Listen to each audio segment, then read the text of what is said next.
Hello बच्चों, क्या हाल बा। मैं अंकित आप सभी का स्वागत करता हूं अपने चैनल केमिस्ट्री विद फन में। और आज हम लेकर आए हैं कुछ नया कॉन्सेप्ट आपके लिए। और आज की क्लास में हम करेंगे केमिकल काइनेटिक्स का फर्स्ट ऑर्डर रिएक्शन।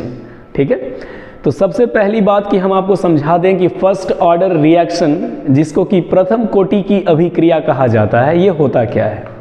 ठीक है, तो बाबू देखिए, वैसा केमिकल रिएक्शन जिसमें केमिकल रिएक्शन का रेट जो है वो रिएक्टेंट के कंसंट्रेशन के डायरेक्टली प्रोपोर्शनल होता है।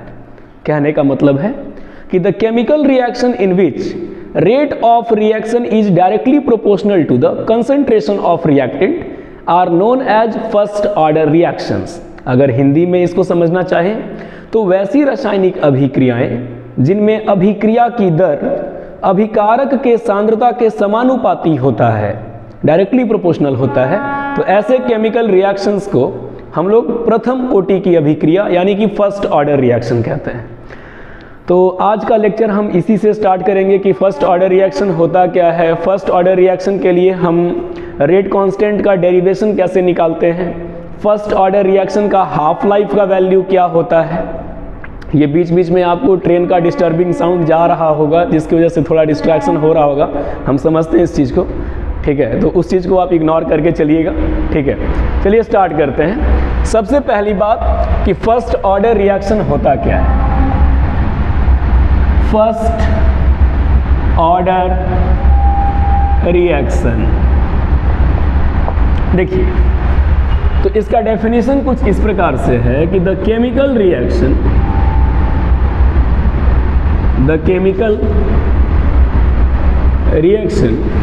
in which rate of reaction is directly proportional to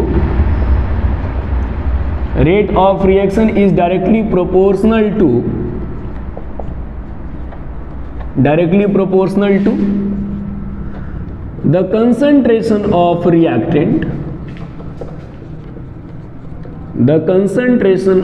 reactant are known as first order reaction। तो यही होता है इसका डेफिनेशन के अनुसार कि वैसा केमिकल रिएक्शन जिसमें रिएक्टेंट जो है वो केमिकल रिएक्शन के रेट को बहुत अच्छी तरह से प्रभावित करता है, या फिर आप कह सकते हो कि पूरी तरह से प्रभावित करता है। मीन्स रिएक्शन का रेट जो है वो रिएक्टेंट के कंसंट्रेशन के डायरेक्टली प्रोपोर्शनल होगा, उसको हम फर्स्ट ऑर्डर रिएक्शन कहते हैं।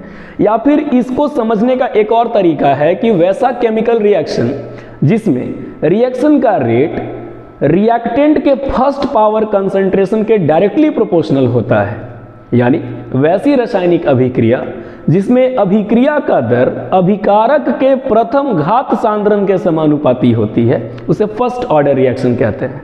देखो, इसका एक और डेफिनेशन क्या हो सकता है। If rate of chemical reaction is directly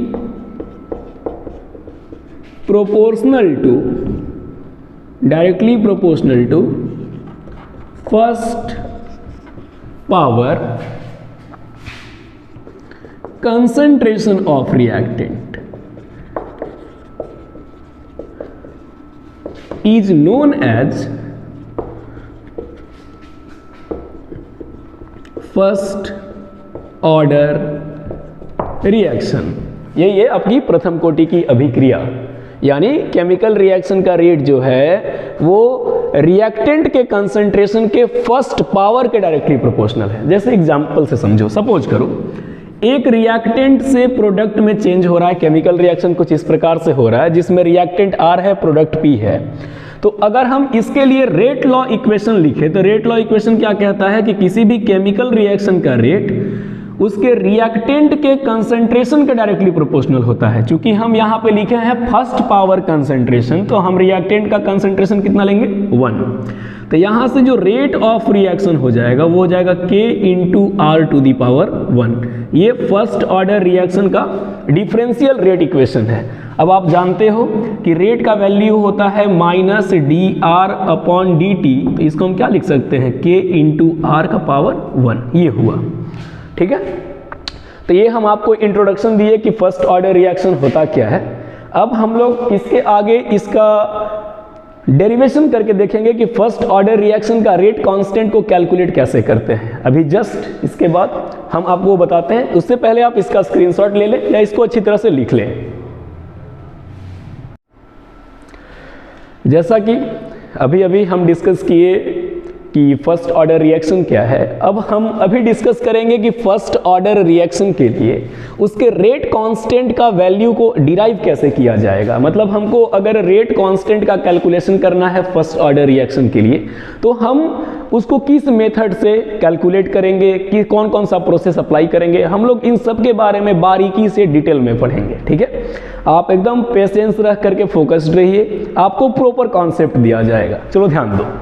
तो फर्स्ट ऑर्डर रिएक्शन में अभी क्या बताया कि रेट ऑफ रिएक्शन जो होता है वो रिएक्टेंट के कंसंट्रेशन के फर्स्ट पावर के डायरेक्टली प्रोपोर्शनल होता है। चलो यहां देखो, सपोज करो कि एक रिएक्शन जो है वो R से P की ओर जा रहा है, मतलब रिएक्टेंट से प्रोडक्ट में चेंज हो रहा है। तो यहां से हम क्या लिखते हैं, rate of reaction is directly proportional to reactant का पावर 1, क्योंकि लिखवाए थे आपको कि first power concentration of reactant के डायरेक्टली प्रोपोर्शनल होता है रेट ऑफ रिएक्शन। तो यहां से देखो रेट ऑफ रिएक्शन के लिए हम क्या लिखते हैं, minus d r upon d t equals to, ये हो जाएगा आपका, देखो ये अगर हम प्रोपोर्शनलिटी साइन को हटाएंगे तो एक कांस्टेंट आएगा, और यहां हो जाएगा r का पावर 1 है तो हम इसको सिर्फ r भी लिख सकते हैं। एक काम कीजिए, इस r को यहाँ शिफ्ट कीजिए और dt को उस साइड ले जाते हैं, ये हो जाएगा minus d r upon r is equal to, ये हो जाएगा k into d t, minus sign को भी ले जाते हैं उधर, ये हो जाएगा d r by r equals to minus के इंटू डी टी। अब इसके आगे हम क्या करेंगे कि इन दोनों को इंटीग्रेट कर देंगे। ठीक है, तो दोनों को इंटीग्रेट करेंगे ऑन इंटीग्रेटिंग बोथ साइड्स। तो देखो क्या होगा, integration of d r by r equals to, constant का इंटीग्रेशन नहीं होता, इंटीग्रेशन ऑफ डी टी। यहां देखिए डी आर बाई आर का जो वैल्यू होता है वो होता है l N r log r equals to minus के इंटू डी टी का इंटीग्रेशन टी, और चूंकि ये इनडिफिनिट इंटीग्रेशन है तो हम एक इंटीग्रेशन कांस्टेंट आई ले आते हैं, इसको इक्वेशन फर्स्ट मान लिए।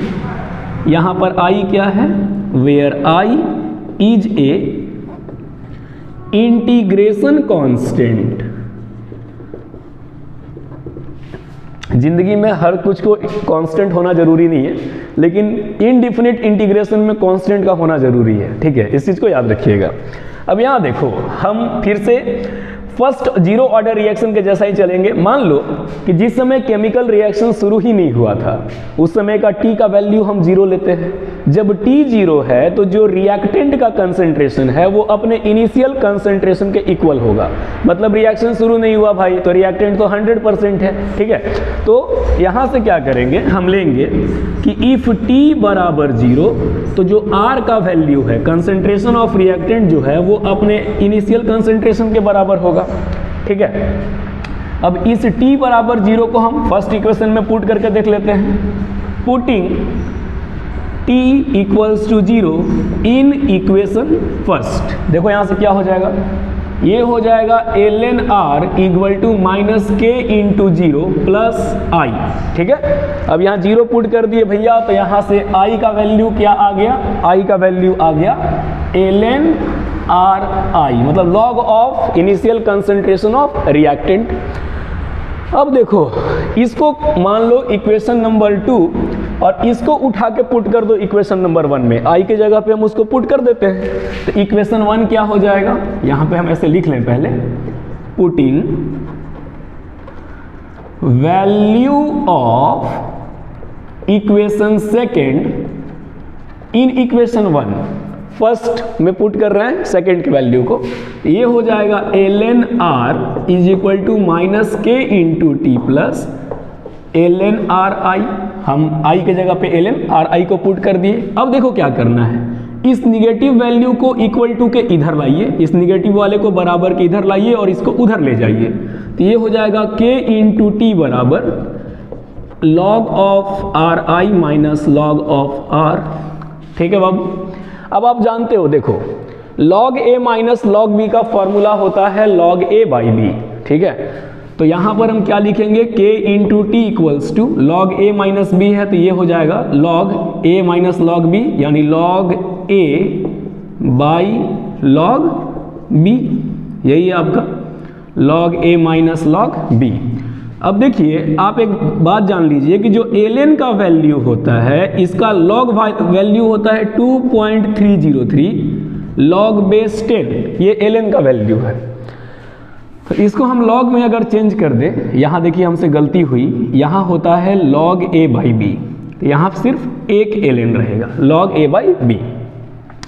तो हम इसको log में चेंज कर लें, k इंटू टी बराबर ये हो जाएगा 2.303 log बेस 10, ये हो जाएगा आपका आर आई बाई आर। अब यहाँ से हम k का मान निकाल लें, क्योंकि रेट कांस्टेंट कैलकुलेट करना था, तो यही आपका k आपका रेट कांस्टेंट है, तो यहाँ से हो जाएगा 2.303 by t log base 10 r I by r. Train की आवाज़ को इग्नोर करके चलना है बच्चा सब, तभी समझ में आएगा, लेकिन जितना ट्रेन आवाज़ करता है कुछ ज़्यादा ही डिस्टर्बेंस क्रिएट करता है। I really apologise for this. बहुत जल्द ही हम ऐसे लोकेशन को ढूंढ लेंगे जहाँ पर ट्रेन की आवाज़ पहुँच ही ना पाए। ठीक है, चलो देखो यहाँ पर k क्या है भाई, तो k को लिखा जाता है रेट कांस्टेंट ऑफ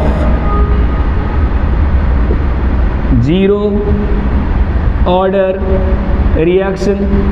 t क्या है, रिएक्शन में जितना टाइम लगा, यानी हम लिखते हैं टाइम टेकन इन रिएक्शन। आपका आर आई क्या है, इसको लिखा जाता है इनिशियल कंसंट्रेशन ऑफ रिएक्टेंट, ये आपका आर आई है। और आर क्या है भाई, ये होता है concentration of reactant after time t। तो ये था आपका फर्स्ट ऑर्डर रिएक्शन का रेट कांस्टेंट k का डेरिवेशन। जो भी आप देख रहे हो ब्लैक बोर्ड पे, ये सॉरी व्हाइट बोर्ड पे सामने बना हुआ, ये आपका फर्स्ट ऑर्डर रिएक्शन का रेट कांस्टेंट है। रेट कांस्टेंट का कैलकुलेशन इसी प्रकार से किया जाता है। अब कभी कभी क्या होता है क्वेश्चन में कि रेट कांस्टेंट का वैल्यू दे देता है और आपसे पूछ देगा कि उस रिएक्शन को इतना % होने में कितना समय लगा। हम इस पर एक न्यूमेरिकल का भी वीडियो पोस्ट करेंगे, ठीक है, इस वीडियो के जस्ट बाद। तो यहाँ पर जब t पूछेगा तो हम t को यहाँ शिफ्ट कर देंगे, k को यहाँ शिफ्ट कर देंगे और उसके बाद इसको कैलकुलेट कर लेंगे। ठीक है, आप इसको अच्छे से नोट कर लें अपने कॉपी में। इसके बाद हम लोग डिस्कस करेंगे कि फर्स्ट ऑर्डर रिएक्शन का हाफ लाइफ कैसे कैलकुलेट किया जाता है। देखिए, तो अभी अभी हम लोग फर्स्ट ऑर्डर रिएक्शन के लिए रेट कांस्टेंट k का वैल्यू को डिराइव किए थे। अब हम लोग बात करेंगे हाफ लाइफ यानी अर्ध आयु के बारे में। पिछले लेक्चर में भी हम आपको बताए थे कि अगर किसी केमिकल रिएक्शन का 50% कंप्लीट होने में जितना समय लगता है या किसी केमिकल रिएक्शन में 50% प्रोडक्ट के बनने में जितना समय लगता है, हम उसको केमिकल रिएक्शन का हाफ लाइफ कहते हैं या उसको रासायनिक अभिक्रिया की अर्ध आयु कहा जाता है।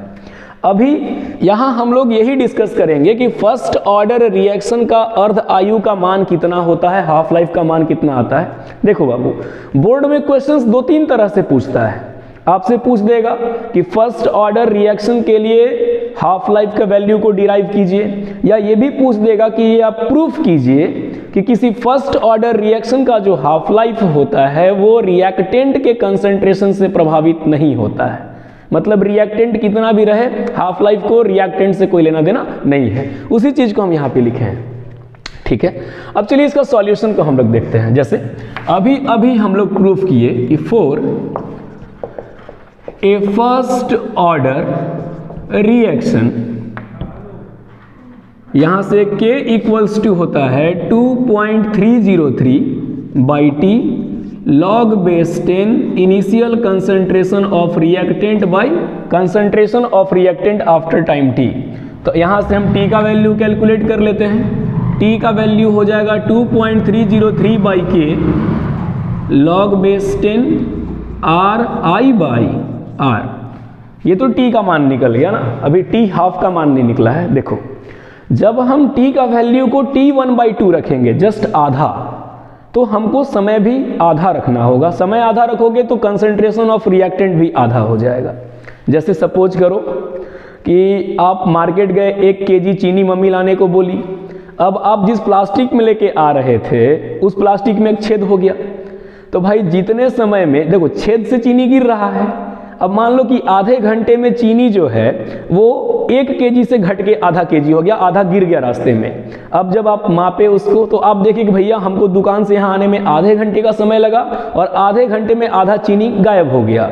तो हम कह सकते हैं कि उस चीनी के गिरने का हाफ लाइफ या उस चीनी का जो हाफ लाइफ हो रहा था गिरने का, वो आधे घंटे का था। सेम उसी प्रकार से मान लो कि जिस समय आप t का वैल्यू, इफ t का वैल्यू आप t1/2 लोगे, हाफ लाइफ लोगे, तो आपको रिएक्टेंट का कंसंट्रेशन भी इसके शुरुआती वाले का आधा लेना होगा। शुरुआत का रिएक्टेंट की मात्रा RI थी, तो आधे समय में उसकी आधी मात्रा घट गई होगी। ठीक है, तो इस t1/2 को यहां पुट करते हैं, तो ये हो जाएगा t1/2 बराबर 2.303 बाई के log बेस 10, ये हो जाएगा RI। अब देखो R के जगह पे क्या पुट करना है, RI/2। अब यहां से क्या होगा, ये 2 वाला वैल्यू ऊपर जाएगा और ये RI और ये RI कैंसिल आउट हो जाएगा। तो यहां से t1/2 बराबर आएगा आपके पास 2.303 बाई के log बेस 10, और ये नीचे से 2 गया ऊपर, तो यहां हो गया 2। अब आप जानते हो चूंकि log बेस 10 2 का मान होता है 0.3010, तो हम इस मान को यहाँ पे रखेंगे। तो ये हो जाएगा t1/2 बराबर 2.303 इंटू 0.3010 बाई के। ठीक है, इसको सॉल्व करने पे बच्चा जो वैल्यू आता है वो आता है 0.693 बाई के। देखो यहाँ पे कहीं भी रिएक्टेंट का कोई भी टर्म नहीं आया है, हम ना R को यहाँ लिखे हैं ना RI को लिखे हैं, मतलब कि केमिकल रिएक्शन के, फर्स्ट ऑर्डर केमिकल रिएक्शन के हाफ लाइफ को रिएक्टेंट से कोई लेना देना है ही नहीं। यहीं से ये प्रूफ हो जाता है। इसलिए हम कह सकते हैं कि half life of first order reaction is independent of concentration of reactant। ठीक है, यही था कि किसी भी केमिकल रिएक्शन के लिए जो फर्स्ट ऑर्डर का है उसका हाफ लाइफ उसके इनिशियल कंसंट्रेशन के क्वांटिटी पे या इनिशियल रिएक्टेंट के इनिशियल कंसंट्रेशन पे, रिएक्टेंट के इनिशियल कंसंट्रेशन पे डिपेंड नहीं करता है। अब इसका जो अगला लेक्चर होगा हम उसमें आपको बहुत ही टिपिकल क्वेश्चंस लिखवाएंगे या टिपिकल क्वेश्चंस को सॉल्व कराएंगे, जिसमें ये प्रूफ करना होगा कि किसी फर्स्ट ऑर्डर रिएक्शन के 99% होने में जितना समय लगता है वो 90% होने वाले का हो सकता है 10 गुना ज़्यादा हो, या फिर हम ये भी प्रूफ करवा सकते हैं कि वो 2 गुना ज़्यादा हो। तो ये सब जो है आपको अगले लेक्चर में पोस्ट किया जाएगा, अगले लेक्चर में आपको सॉल्व कराया जाएगा। तब तक के लिए इसको ढंग से लिखें, ढंग से पढ़ें और अच्छे से एंजॉय करके पढ़िए। ठीक है, थैंक यू।